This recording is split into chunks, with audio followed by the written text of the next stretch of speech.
ॐ स्थापकायश्च धर्मस्य सर्वधर्मस्वरूपिणे अवतारवरिष्ठाय রামকৃষ্ণায় ते नमः। ঠাকুর, মা ও স্বামীজির চরণে শতকোটি প্রণাম। আজ আমরা স্বামী তুয়সানন্দ রচিত শ্রীরামকৃষ্ণ জীবনী থেকে পাঠ করব। ঠাকুর শ্রী শ্রী রামকৃষ্ণদেব কীভাবে তার শক্তি সাধনায় ব্রতী হয়েছিলেন এবং তাতে তিনি কিভাবে সিদ্ধি লাভ করেছিলেন, আজ আমরা তাই শুনব। ঠাকুরের পিতৃতুল্য অগ্রজের সহসা মৃত্যু হয় ঠাকুর নিতান্তই ব্যথিত হইলেন। তিনি ওই ঘটনার তাহার শুদ্ধ মনে সংসারের অনিত্যতা সম্বন্ধীয় ধারণা দৃঢ় করিয়া বৈরাগ্য নল প্রজ্বলিত করিয়া দিল এবং এই সময় হইতে তিনি জগন্মাতার পূজায় সমধিক মনোনিবেশপূর্বক তাহার দর্শন লাভার্থে ব্যাকুল হইয়া উঠিলেন। বৃথা বাক্যলাভ করিয়া তিনি এখন তিলমাত্র সময় অপব্যয় করিতেন না এবং রাত্রে মন্দির দ্বার রুদ্ধ হইলে লোকসংঘ পরিহারপূর্বক তিনি পঞ্চবটির পার্শ্বস্থ জঙ্গল মধ্যে প্রবিষ্ট হইয়া জগন্মাতার ধ্যানে কালযাপন করিতেন। একদিন ঠাকুর বৃক্ষতলে যাইবার কিছুক্ষণ পর হৃদয় নিঃশব্দে সেখানে প্রবেশ করিলেন এবং দূর হইতে দেখিল যে তিনি পরিধেয় বস্ত্র ও যজ্ঞসূত্র ত্যাগ করিয়া সুখাসীন হইয়া ধ্যানে নিমগ্ন হইয়াছেন। দেখিয়া ভাবিল, মামা কি তাহলে পাগল হইল নাকি? পরে সহসা নিকটে উপস্থিত হইয়া মাতুলকে সম্বোধন করিয়া বলিতে লাগিল, এ কি হচ্ছে? পইতে কাপড় ফেলে দিয়ে উলঙ্গ হয়ে বসেছে যে? তারপর কয়েকবার ডাকাডাকির পর ঠাকুরের চৈতন্য হইল এবং হৃদয়কে নিকটে দাঁড়াইয়া ওইরূপ প্রশ্ন করিতে শুনিয়া বলিলেন, তুই কি জানিস? এইরূপ পাশমুক্ত হয়ে ধ্যান করতে হয়।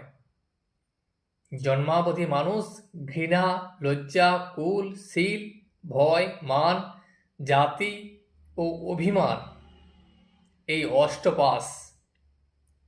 অষ্টপাশে মানুষ বদ্ধ হয়ে রয়েছে। এই পৈতে গাছাটাও আমি ব্রাহ্মণ, আমি সকলের চেয়ে বড়, এই অভিমানের চিহ্ন এবং একটা পাশ। যদি মাকে ডাকতে চাও, মাকে ডাকতে হলে ওই সব পাশ ফেলে এক মনে তাকে ডাকতে হয়, তাই ওই সব খুলে রেখেছি। ধ্যান করা শেষ হলে ফিরবার সময় আবার পূর্ব। হৃদয় তার উত্তরে কিছু বলিতে না পারিয়া সে স্থান হইতে প্রস্থান করিল।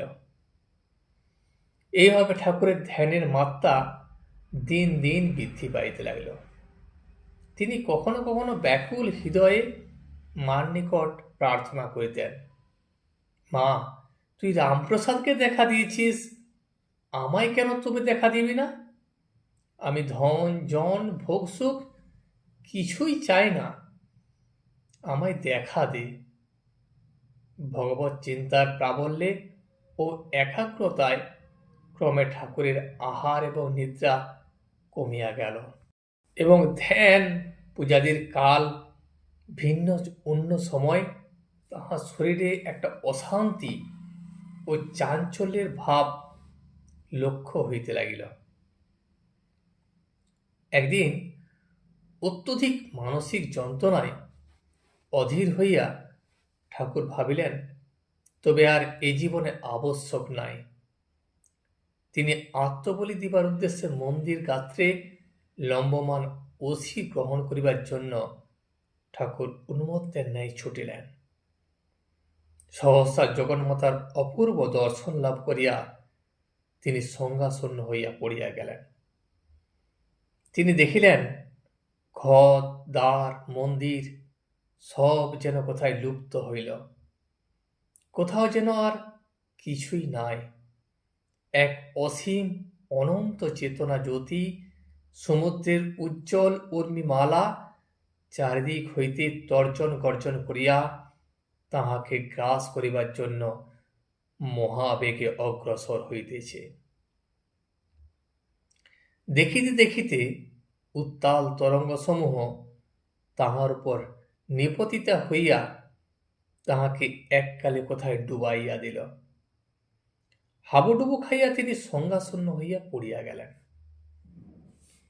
এই তীব্র দর্শনের বিরাম হইলে শ্রী শ্রী জগদম্বা চিন্ময়ী মূর্তির অবাধ অবিরাম দর্শন লাভের জন্য ঠাকুরের প্রাণে একটা অবিশ্রান্ত আকুল ক্রন্দনের রোল জাগিয়া উঠিল। উহা কখনো কখনো এতই বৃদ্ধি পাইত যে তিনি আর চাপিয়া রাখিতে পারিতেন না। চাপিয়া না রাখিতে পারিয়া তিনি ভূমিতে লুটাইয়া যন্ত্রণায় ছটফট করিতেন এবং সময়ে সময়ে বাহ্য সংজ্ঞাশূন্য হইয়া মায়ের বরা ভয় করা চিন্ময়ী মূর্তি তিনি দর্শন করিতেন, দেখিতেন। ওই মূর্তি যেন হাসিতেছে, কথা কহিতেছে, অশেষ প্রকারে সান্ত্বনা ও শিক্ষা দিতেছে। ঠাকুরের পূজা ধ্যানাদি এই সময়ে এক অভিনব আকার ধারণ করিল। প্রবীণের গাম্ভীর্য পুরস্কার অবলম্বনে দেশ কাল পাত্র ভেদে বিধিনিষেধ মানিয়া চলা অথবা ভবিষ্যৎ ভাবিয়া সকল দিক বজায় রাখিয়া ব্যবহার করা ইত্যাদির কিছুই উহাতে আর লক্ষিত হইত না। সর্বান্তকরণে শরণাগত বালকের ভাব আশ্রয়পূর্বক ইচ্ছাময়ীর ইচ্ছার ভিতর আপনার ক্ষুদ্র ইচ্ছা ও অভিমানকে ডুবাইয়া দিয়া এককালে যন্ত্রস্বরূপ হইয়া তিনি যেন যত কিছু কার্য এখন করিতেছেন মাকে অন্নাদি নিবেদন করিয়া এখন দেখিতে পাইতেন। মা শ্রী অঙ্গের প্রভায় মন্দির আলো করিয়া সাক্ষাৎ খাইতে বসিয়াছেন। পূর্বে ধ্যান পূজাদিকালে তিনি দেখিতেন সম্মুখস্থ পাষাণময়ী মূর্তিতে এক জীবন্ত জাগ্রত অধিষ্ঠান আবির্ভূত হইয়াছে। এখন মন্দিরে প্রবিষ্ট হইয়া পাষাণময়ীকে আর দেখিতেই পাইতেন না। তিনি দেখিতেন যাহার চৈতন্যের সমগ্র জগৎ সচেতন হইয়া রহিয়াছে, তিনি চিৎঘন মূর্তি পরিগ্রহপূর্বক বরা ভয়কর সুশোভিতা হইয়া তথায় সর্বদা বিরাজিত।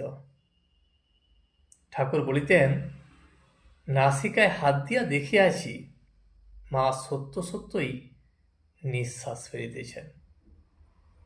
তন্ন তন্ন করিয়া দেখিয়াও রাত্রিকালে দিবালোকে মন্দিরের মায়ের দিব্যাঙ্গের ছায়া কখনো পতিত হইতে দেখি নাই। আপন কক্ষে বসিয়া শুনিয়াছি মা পাঁচর করিয়া বালিকার মতো আনন্দিতা হইয়া ঝমঝম শব্দ করিতে করিতে মন্দিরের উপরতলায় উঠিতেছেন। দ্রুত পদে কক্ষের বাহিরে আসিয়া দেখিতেছি সত্য সত্যই মা মন্দিরের দ্বিতলের বারান্দায় আলোলায়িত কেশে দাঁড়াইয়া কখনো কলিকাতা এবং কখনো গঙ্গা দর্শন করিতেছেন। হৃদয় বলিত, ঠাকুর যখন শ্রী মন্দিরে থাকিতেন তখন তো কথাই নাই।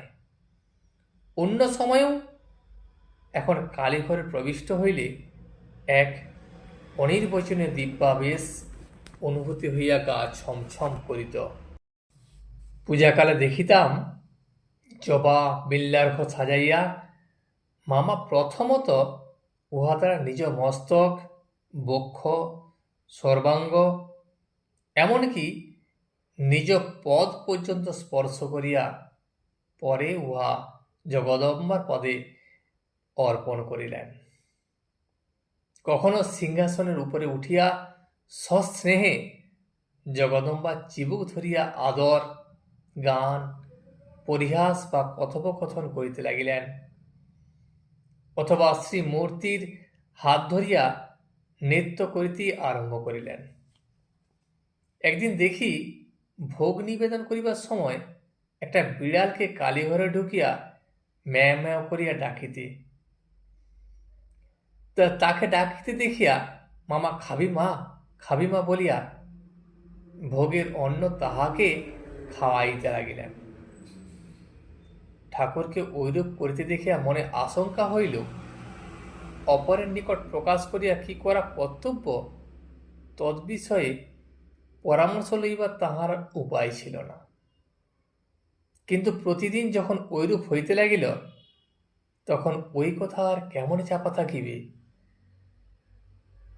অন্য কেহ তাহার ন্যায় পূজাকালে কালীঘরে আসিয়া ঠাকুরের ঐরূপ আচরণ স্বচক্ষে দেখিয়া যাইয়া খাজাঞ্চি প্রমুখ কর্মচারীদিগের নিকট অভিযোগ উপস্থিত করিল।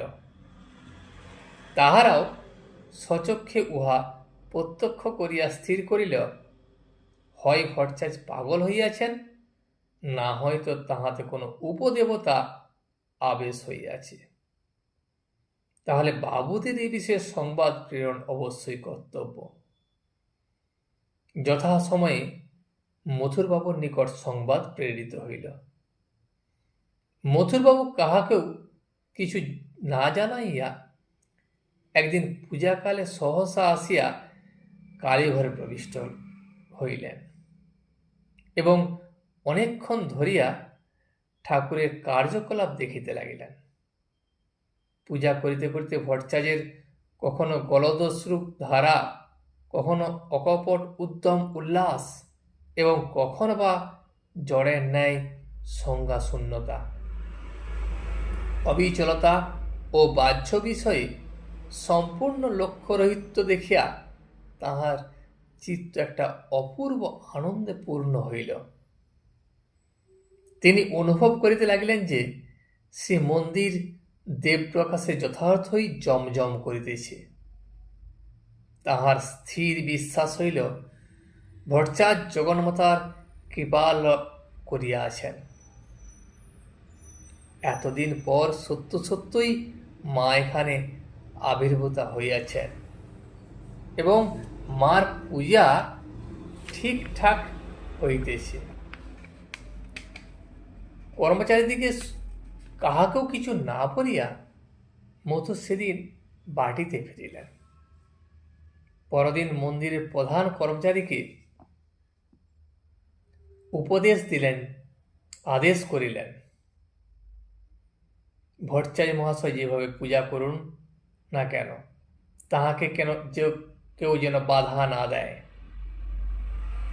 আদেশ শুনিয়া কর্মচারীবৃন্দ নিষ্ফল আক্রোশে পরস্পরের মুখ চাচাই করিতে লাগিল এবং পাগলকে সমুচিত শিক্ষা দিবার সুযোগ অন্বেষণ করিতে লাগিল। ঠাকুরের ঐরূপ অদ্ভুত পূজা দেখিয়া যানবাজারে ফিরিয়া মথুরামোহন উহা রানী মাতাকে শুনাইলেন। ভক্তিমতী রানী উহা শুনিয়া বিশেষ পুলকিতা হইলেন। আজ রানী রাসমণি স্বয়ং ঠাকুর বাড়িতে আসিয়াছেন।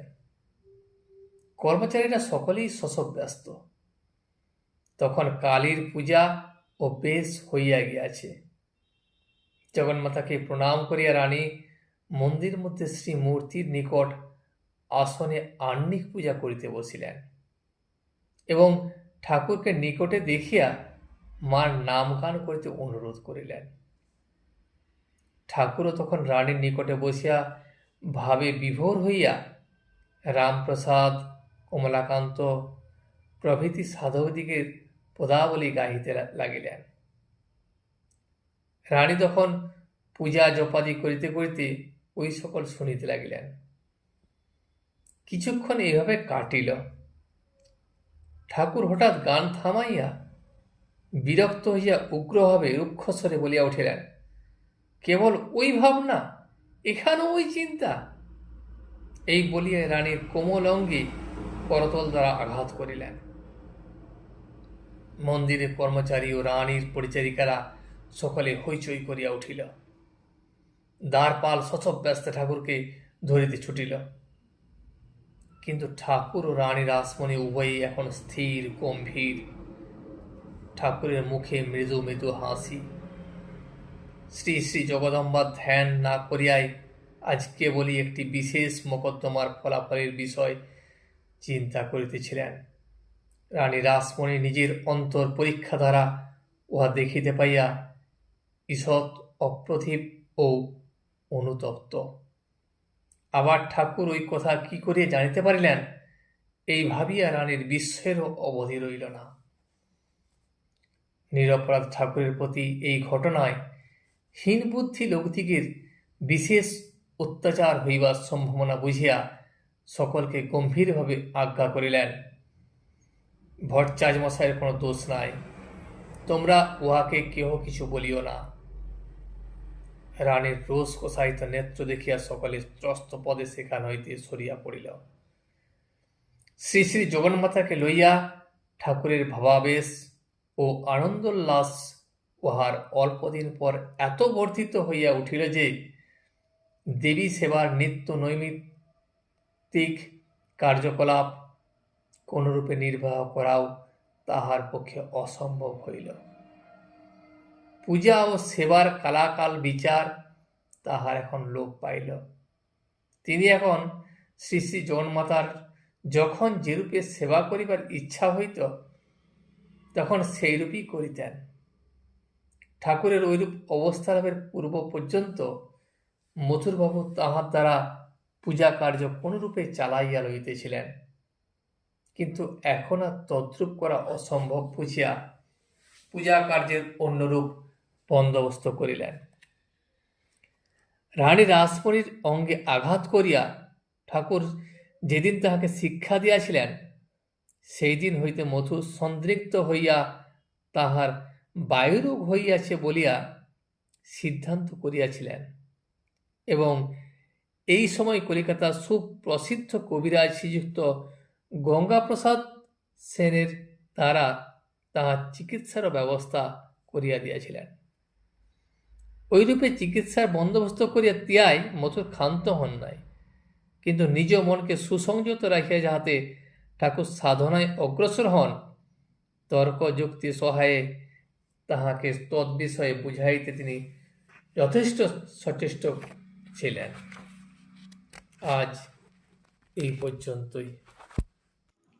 ভিডিওটি শেষ পর্যন্ত দেখার জন্য আপনাকে অসংখ্য ধন্যবাদ।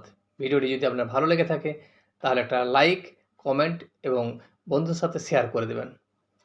সাবস্ক্রাইব করে পাশে থাকা বেল আইকনটি বাজিয়ে দেবেন যাতে আপনাদের নতুন ভিডিওগুলি সর্বপ্রথম আপনার কাছে পৌঁছে যায়। জয় শ্রী রামকৃষ্ণ, জয় শ্রী রামকৃষ্ণ, জয় শ্রী রামকৃষ্ণ।